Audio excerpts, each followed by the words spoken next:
Today is August the 9th, 2023, and the good news is that Fletcher finally learned how to feed himself. Praise the Lord. We've been feeding him every hour on the hour on demand, and he is just extremely vocal. And we just started to kind of stop feeding him and showed him the grapes and yes, we did. Oh, he tried to get a bug. We would just not put the food in his mouth, but we would show him the food and he'd get so mad. And so if he didn't eat, I'd just end up feeding him, and then I just was really trying to wean him off of him screaming, flying from tree to tree and then coming down every hour when he was hungry.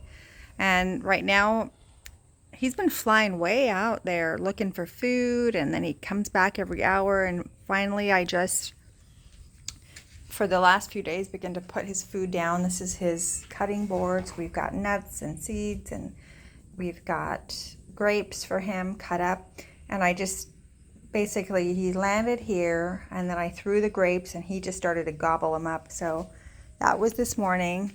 And then we did it again, except we now put the mashed up grapes and grain in his little food dish there, which we've done that since day one, but he just wouldn't take from it. He didn't know how to use his beak, and I have to say he finally used his beak. He's actually taking a nap right now, and so he just ate. That's got water in it also. That's his little bird seed there. We got him. He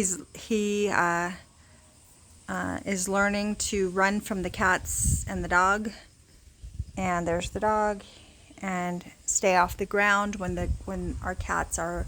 Yes, you got to stay off the ground, Betty.